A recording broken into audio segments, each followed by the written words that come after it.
Everything that I've known is everything I need to let go. Hello there, before we get too far into this video, I want to make sure that you guys subscribe, like, share, and tap that bell if you want to see me do more videos and when I go live. And I hope you guys are having a great day, and hope you like the video. And you, have fun! Woohoo! Hello there everybody, welcome back to another video. I'm your host, VanitasGaming here, and today I'm going to do a video that some of you have asked me to do before. So, basically, we're going to talk about Yu-Gi-Oh! I did a Yu-Gi-Oh! Q&A channel where you guys ask me questions and whatnot, but I also know the first question of what I am going to answer to you that some of you may or wanted to ask, but I kind of beat you guys to it first. So, question number 1 is, what is Yu-Gi-Oh? And to answer that question, Yu-Gi-Oh first started out as an anime. It started out as an anime about, like, Egypt. Ancient Egypt, about a pharaoh who was trying to get back to go rest peacefully, trying to, like, basically make the world right. And that's how it started out, and then it became an actual card game as well, which is pretty cool. It's very cool. But yeah, so it started out as that, became a card game filled with all sorts of different cards. The very first cards that came out were regular monsters, spells, traps. And then came along fusions, rituals, stuff like that, though. And I feel like I am forgetting one. But no, wait, no, I'm not. But yeah. So then, as the time went on, after Season 1, like, Yu-Gi-Oh! Went out, Season 2, the original Yu-Gi-Oh! Went out, had its own fair share. Then came along Yu-Gi-Oh! GX, where they focused around a lot of fusions. They really did, like, Elemental Hero Wingman, Elemental Hero Mudball Man, stuff like that. And, yeah, so basically that happens, and if I didn't explain this already, there are going to be cards popping up to, like, the side here, either up there or down there. I don't know how I'm going to do the edit yet. If anything, they might even go over there. But one of the four, and yeah. So, after Yu-Gi-Oh! GX came out, I believe it was Yu-Gi-Oh! 5Ds where they brought out a new type of card. Synchro Summon.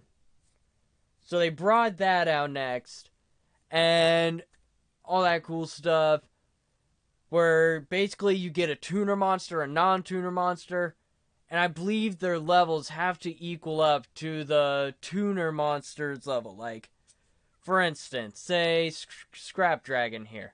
The card will pop up over in the one of the four corners. But yeah, Scrap Dragon here. He had 8 stars. And so, I believe you had to do, like, 1 level 4 non-tuner monster and 1 level 4 tuner monster to be able to synchro summon him. Or they say, like, certain ways, like, hey, say you gotta tune a Laval monster or something like that. So, after that went around, Yu-Gi-Oh! 5Ds had its fair share, and then came Yu-Gi-Oh! Zexal, where they brought out another kind of card, which was XYZ. XYZ summons, all that stuff. Yeah.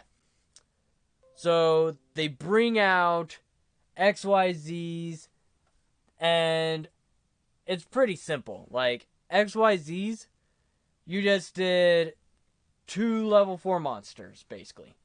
2 level 6 monsters. Some of them would say you would need to tune this monster with that to be able to summon it, or tune 3 monsters together. So, to, like, XYZ summon. So there was that, and then I believe it was Yu-Gi-Oh! Arc 5 that came out next, in which Yu-Gi-Oh! Arc 5 brought out Pendulum Monsters. And here, I'll even show this card. Pendulum Monsters, what they would do is you would like set it in their own little pendulum zones. I never fully figured out how to pendulum summon, but on the cards, like on the little sides here, they're like shows 4 and 4. Some of them would have 8 and 8 and such. What I believe would be the way to do was you would have like, on say, like for you it's going to be reversed, so I'll do it like this.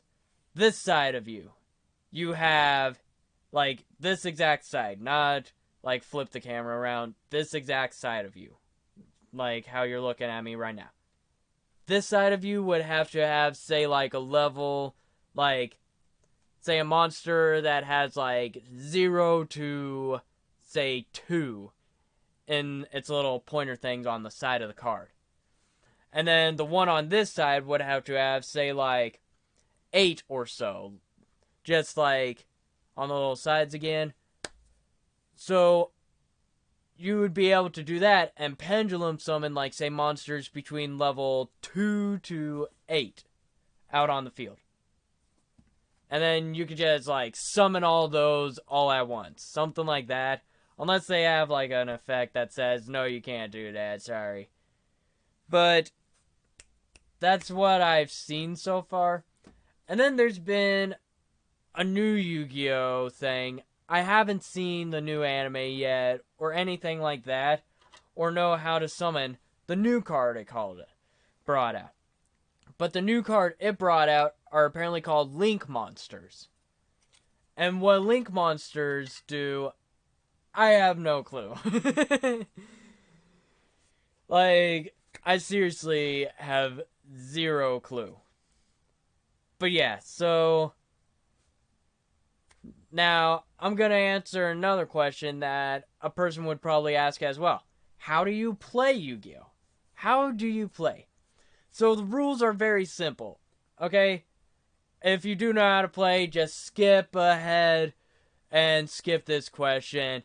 But if you don't know how to play and would like to know, here's how, basically. So you've got monsters, basically, like so. And I've said how to summon certain ones. You would have to probably read their card description to, like, see how to summon them as well. Some of them have certain ways of summoning them. Like, for instance, the Egyptian God cards. You have to tribute 3 monsters. But basically, here's how you start. You get a deck of at least 60 or less cards. You both start at 8,000 life points. And then you basically start the duel. Each you and your opponent draw 5 cards. 5 to 6. It's been a while, they might have updated the rules a little bit, but this is how I remember it.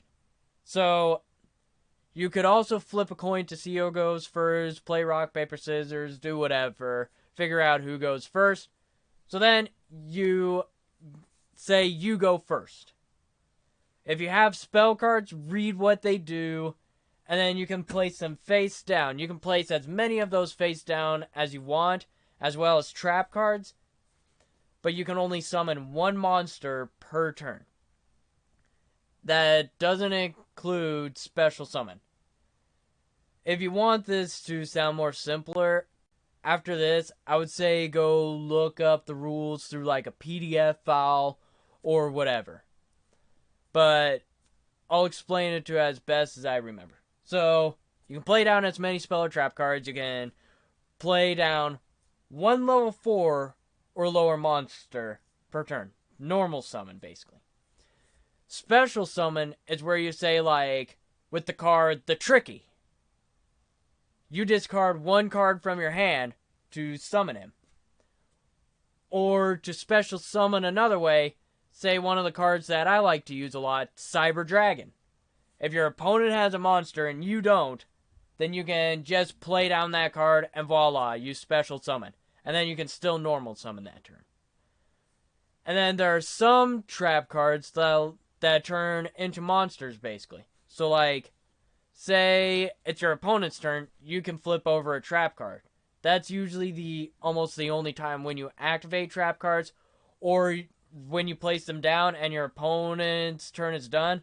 Once it becomes your turn again, a lot of cards you can just do right there, like on your next turn. Now, with monsters that have, like, say, in fact, this card, yeah, Blue Eyes White Dragon, it has 8 stars on it. 7 to 8 star monsters, you need 2 sacrifices to summon. Now, say a monster has, like, that has 7 stars, but, like, say 6 to 5 stars. You would only need to sacrifice 1 monster. And then say, like, a lot of times, monster cards that have 9 to 10 or even more stars than that, they usually require 3 monsters to tribute. A lot of them will say something else and say in their effects, yeah, you can sacrifice this 1 monster to summon me. So, there's always those cards as well. Some 5 to 6 monsters say you need to, like, just discard a card from your hand, like the Tricky, for instance. Or other cards like Cyber Dragon, you would need to sacrifice 1 monster. Or like with the Creator card, the Creator is a fun one to do. So there is a card called the Creator Incarnate that you can literally sacrifice. Like, it's got to survive a turn, so after you play it, it's your opponent's turn, and if that card ain't destroyed by your turn, then if you have the Creator in your hand, then you can sacrifice the Creator Incarnate to summon the Creator. Either that, or you can sacrifice 2 monsters, but it won't have any effect on, like, what its effect does whatsoever or anything like that. Now, if you want to sacrifice, say, a monster card so that way you can, like, deploy an effect from that card, then there you go. You've got a good, solid strategy. Like, some cards you sacrifice just to inflict damage to your opponent. Bleh. But yeah.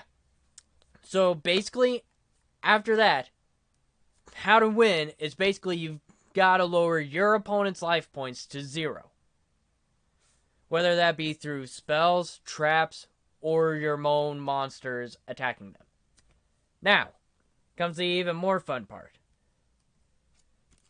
If a monster is in defense position, which is usually sideways, or flipped to face up sideways, and you attack it with a monster that has stronger defense points, then the monster is destroyed.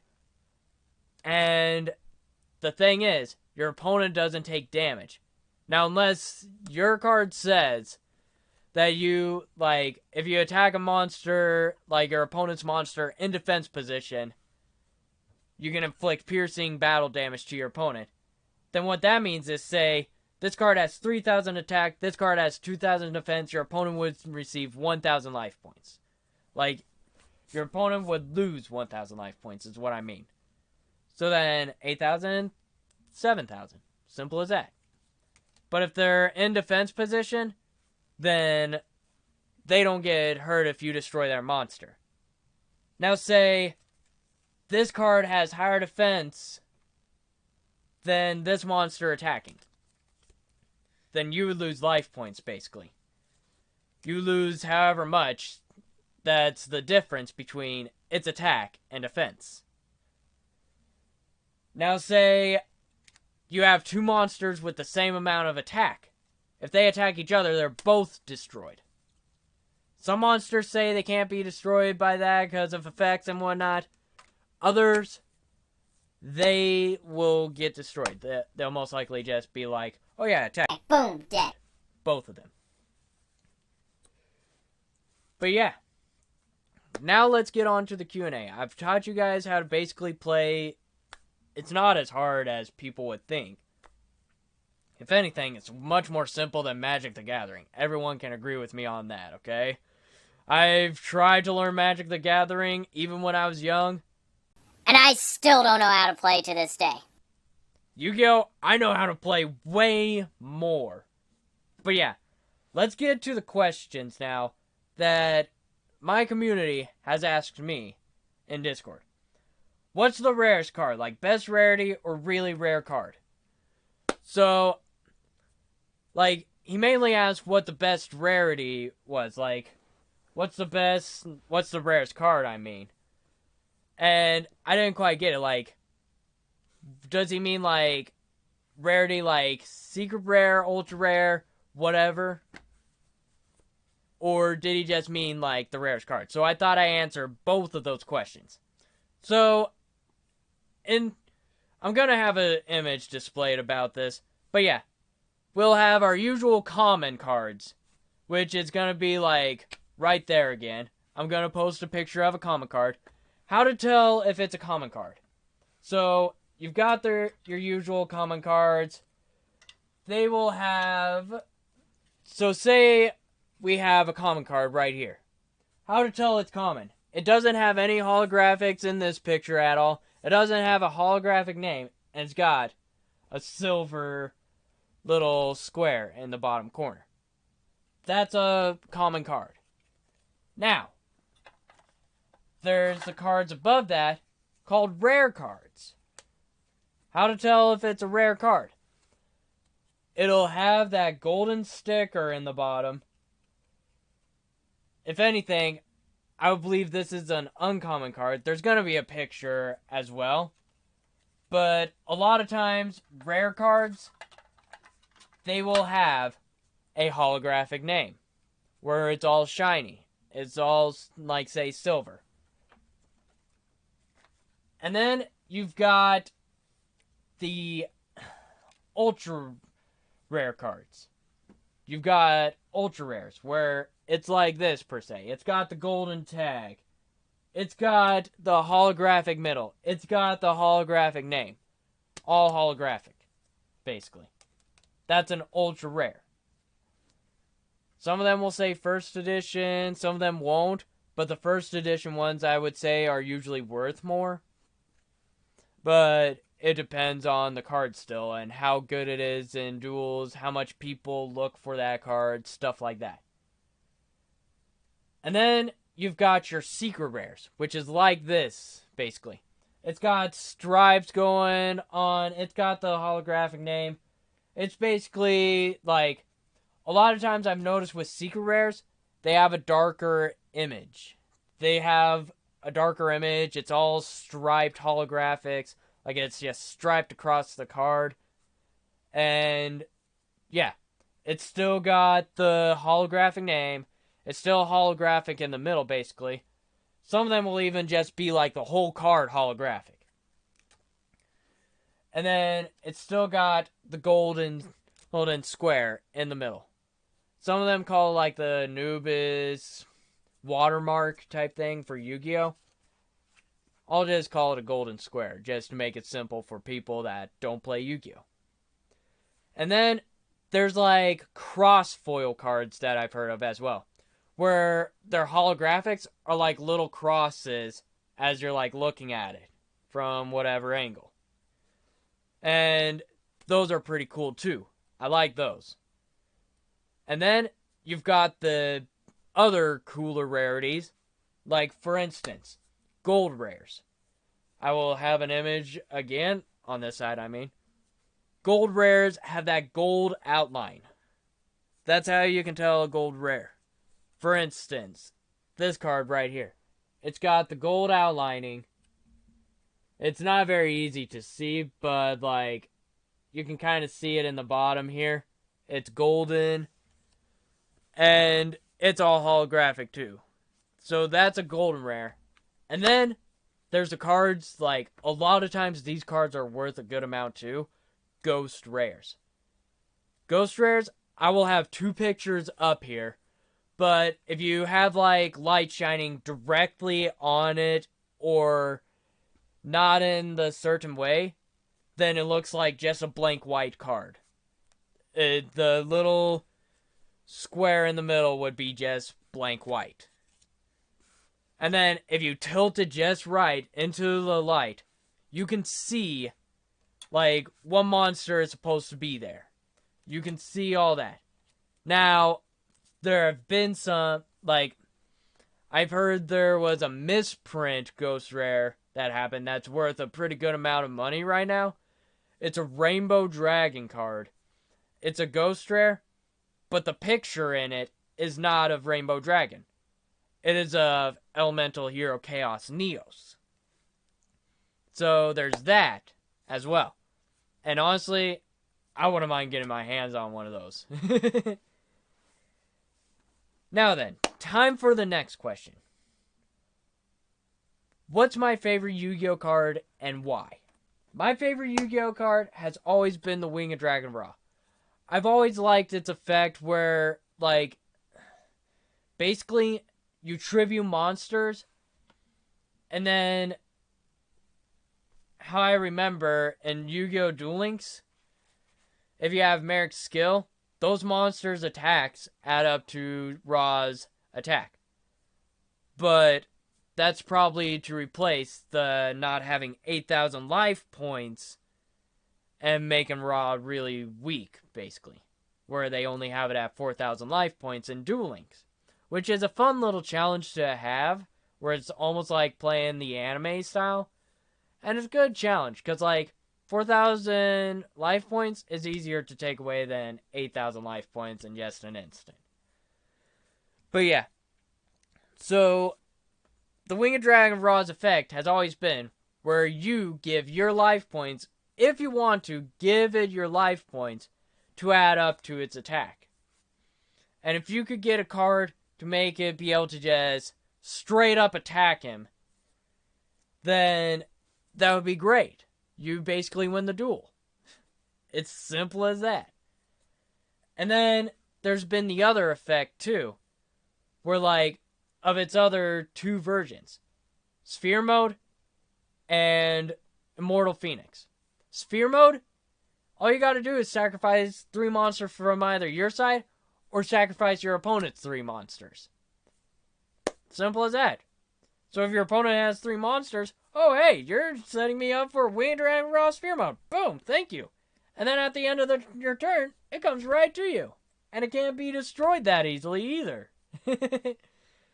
And then after that, all you gotta simply do is just be like, I sacrifice him to basically bring out Winged Dragon Raw from my deck.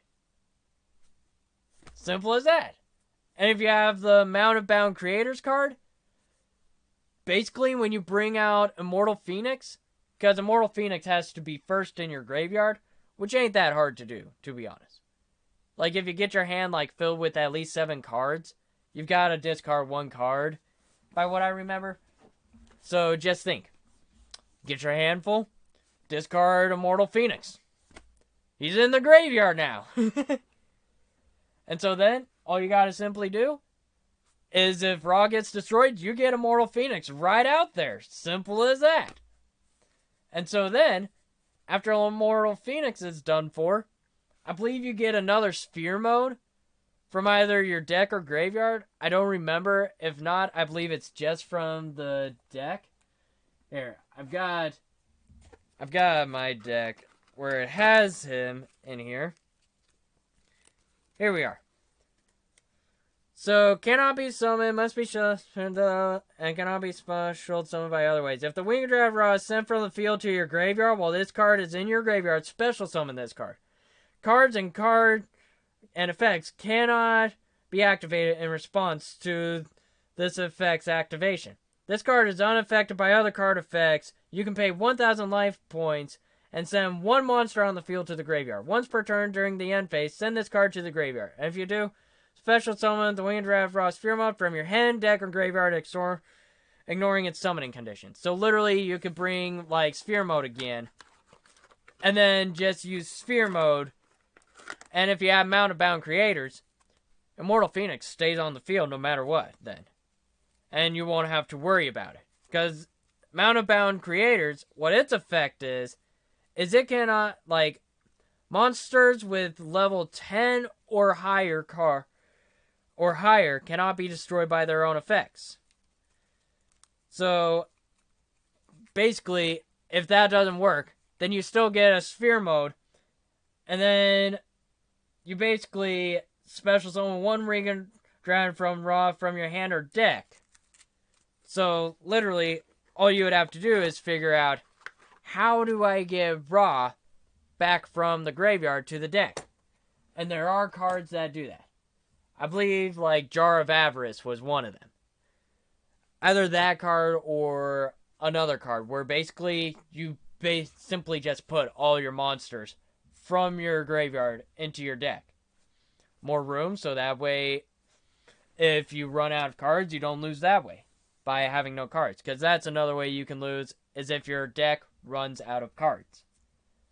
Now, I've explained that question. Time for the next one. What do I think about Toon Decks? Toon Decks, they can be annoying at first because literally two monsters cannot really be destroyed by attacks and whatnot because of Toon World, Toon Kingdom, cards like that. They simply just cannot be destroyed, and some of them can just simply attack you directly. So, basically, if you're going to go up against someone with a Toon deck, what you gotta do is make sure to get your deck filled with cards to destroy Toon World. Now, they're gonna probably figure out ways to make sure that Toon World doesn't get destroyed, or Toon Kingdom, or whatever. Or find ways to make sure their Toon monsters don't get destroyed. You'd want to fill your deck with, like, say, monster effects, spell cards, trap cards that literally say, destroy one spell or trap card on the field. And there you go. You've got Toon Kingdom removed, and if Toon Kingdom's not on the field, bye-bye Toon monsters. They're useless. And they just basically go, bye-bye. Like, it's super duper simple. But if you don't know they're playing a Toon deck at first, then it's going to be pretty annoying at first. Because two monsters can be annoying if used right. Now, next question. What do I think about Foolish Burial? I don't know what that card is. I'm going to post a picture up, but I'm also going to look it up myself. Send one monster from your deck to the graveyard. So, Foolish Burial can be good with a raw deck, but it can also not be good in other decks. Like, with a raw deck, if you don't have Immortal Phoenix in your graveyard already, and you've got to figure out a way to draw him, or something, but if you have this card in your hand, then you can simply play it and say, I'm going to send Immortal Phoenix to the graveyard. So that way, if they find a way to destroy your raw, boom, Immortal Phoenix, and just rinse and repeat. Simple as that. Basically be like Merrick. Be like, Ha! I have brought back my great beast, the Winged Dragon Raw Sphere Mode. And then I'm just gonna get Raw somehow brought back to the deck. Oh, hey Joey, how you doing? Raw! Slap across the face! Like, see Joey? See him like right here? Slap him out of here! Get out of here! Bye-bye! Oh, my Valentine? You're there too? Get out of here! basically like that. Super duper simple. If anything, I feel like Joey should have won, though. Because Joey would have simply wrecked Merrick. But yeah. So there's that. How did I find Yugioh? I was actually... It's more like my big bro. When we were young, whenever he would visit, we would almost always Yu-Gi-Oh! Duel. I would get better and better. He'd, of course, give me crappy cards to make, like, a crappy deck that I could not use at all. And then he would just be using, like, the best cards. And I liked playing the game. I really did. I liked playing with him. It was a good way to, like, spend time with him whenever he would visit us. It was fun. And I was getting more and more used to it. And he, like, showed me it, basically. And I was like, this is cool. This is honestly really cool. I like playing it. It was our childhood game that we played almost every time he would come visit us because his dad wasn't living with our mom. If anything, it was like the dad that I have now was living with my mom.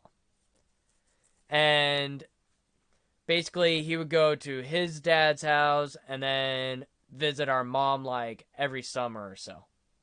And we would like go and pick him up. And I would always look forward to picking him up. It was so much fun because then we would literally like get home and be like, let's play Yu-Gi-Oh! Let's play Yu-Gi-Oh! Let's play it! Or I would play on his Nintendo DS, but even still, like, I would play like Yu-Gi-Oh! Dungeon Dice Monsters on his DS. And literally, it would just be like, let's play Yu-Gi-Oh! I like Yu-Gi-Oh! Let's play it. And then, when I first went into Boy Scouts, when we went to Trappers, I literally came home that day, like, after that camp out, with a bag, like a Walmart bag, filled with Yu-Gi-Oh! Cards. And I made my own deck. Oh, man. Let's just say, this card right here, Barrel Dragon, was screwing my brother over. Because, like, I would literally just be flipping a coin and not attack and just destroy his monster. And then when he would be wide open, I would attack him directly and whatnot and be like, I win! I believe I screwed him over twice with that card.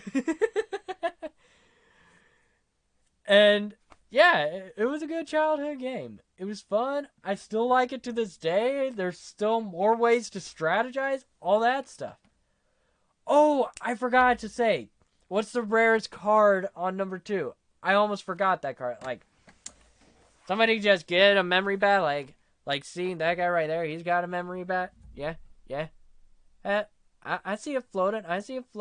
What you gonna do with that? Ouch. Okay. Yeah, I remember now. But the rarest card, in my opinion, that I would say is the Creator of Light card. That card is not in, like, TCG. I've tried like, TCG Player, the listing app where, like, I go and price check some of my cards. It's not there. You can really only get it from, like, a world championship type thing. And it's worth a lot of money. It really is. And sometimes it's even in Japanese and whatnot, but it's a really cool card. Its effect, basically, is you just got to tribute Raw, Obelisk, and Slifer, and you just win the duel. Simple as that. But yeah. Time for the next question. This time I'm not forgetting any questions now and answering them later, okay? I'm sorry for that. What would I do different if I was the owner of Yu-Gi-Oh? Honestly, what I've noticed sometimes is when they ban cards, they just ban them. And I feel like that's a waste. Because why ban a card they can't use in a tournament? So, if anything, what I would do is, before I would even send out Yu-Gi-Oh cards, certain Yu-Gi-Oh cards, I would say, alright, I want this test played in certain decks. Out of all the Yu-Gi-Oh cards we have, I want it test played before we officially send it out. So that way, if there's something we don't like, we don't send out a card that we're just gonna ban on people just like that. Like, for instance, Pot of Greed. They banned that card, but I don't think they banned Moray of Greed. Moray of Greed, basically, you tribute like a water monster, and voila, you draw 3 cards. I believe it's tribute 2 water monsters. Send like 2 water monsters to the deck, and then you get 3 cards. Which I haven't seen banned yet. Maybe they banned it lately. I don't know. Whatever. And then like some other cards that they banned. Why ban the card? Just test run it in, say, a computer software where it says, oh yeah, we're like running it through all sorts of different plays to see if this card will cause a problem to where we would have to ban it. And if it does, change the effect on it. Simply say, alright then, this is the new effect. Test play it. Yeah, I'll have a problem with this deck. I don't know if you'd want that problem. Alright. Well, we'll change it to this effect to where it shouldn't have a problem with it.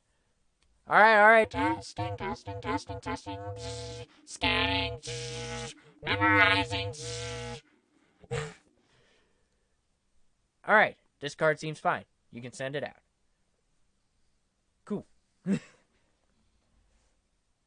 Now, what is my favorite deck to use? I've got it right here too.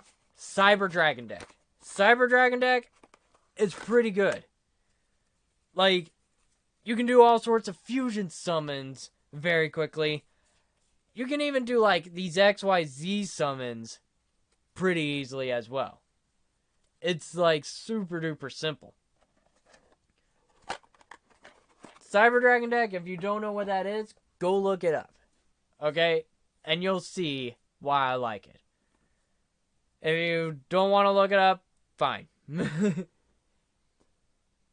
Would I add a card? What kind and why? Honestly, I probably would add a card.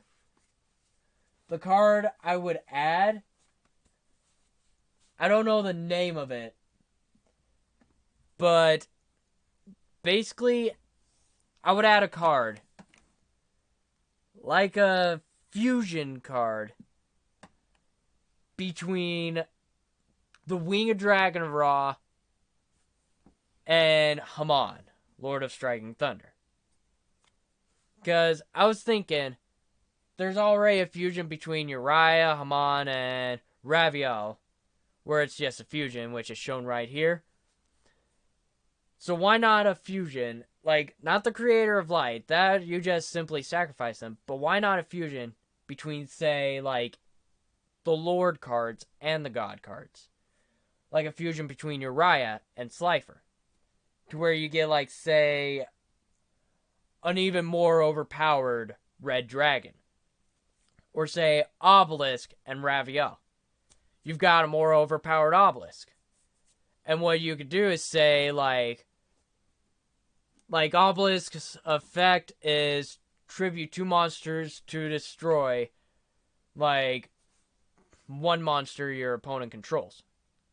So why not do, like, a fusion between Raviel and Obelisk, to where what you do is tribute, say, 3 monsters, and you wipe out your opponent's field of monsters. With Ra and Haman, basically Haman's effect kinda does suck. But with Ra's effect, you could, like, mix in Immortal Phoenix's effect, where you, like, pay 1,000 life points, and you destroy 1 card.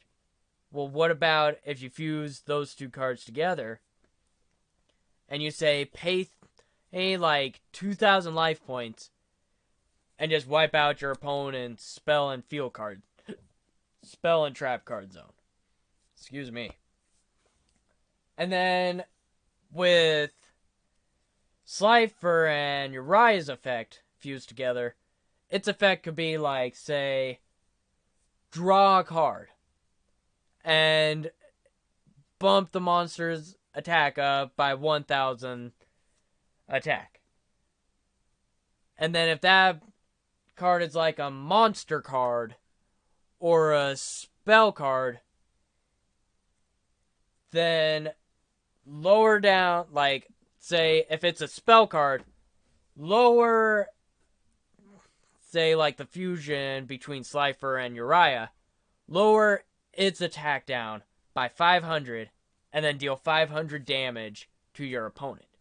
And then if it's a monster card, then you could, like, tribute it and deal 800 life points of damage to your opponent. Something like that. I would think that would be pretty cool. I don't think that would be too broken either. And you could even like put in the effect, this effect can only be used once per turn, and such. And then, like, you can of course do its like effect saying it cannot be destroyed the turn it's summoned, etc., etc. But yeah, because I wouldn't think it would be too broken. I would think it would be just fine. I think it would be perfectly natural. Could be used in a tournament easily. All that cool stuff. But yeah, so here's my Yu-Gi-Oh video. I've answered all the questions you guys have sent me. And given a pretty good, thorough talk about it. But yeah, if you guys have any other questions, you can ask them down in the comments as well.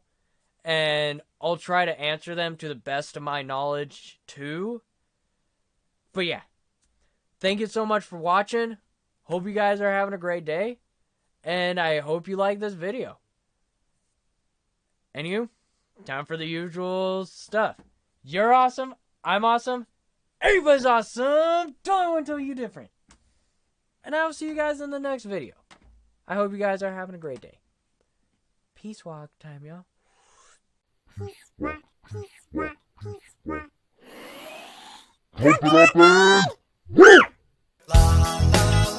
Whatever, it doesn't matter. Oh well.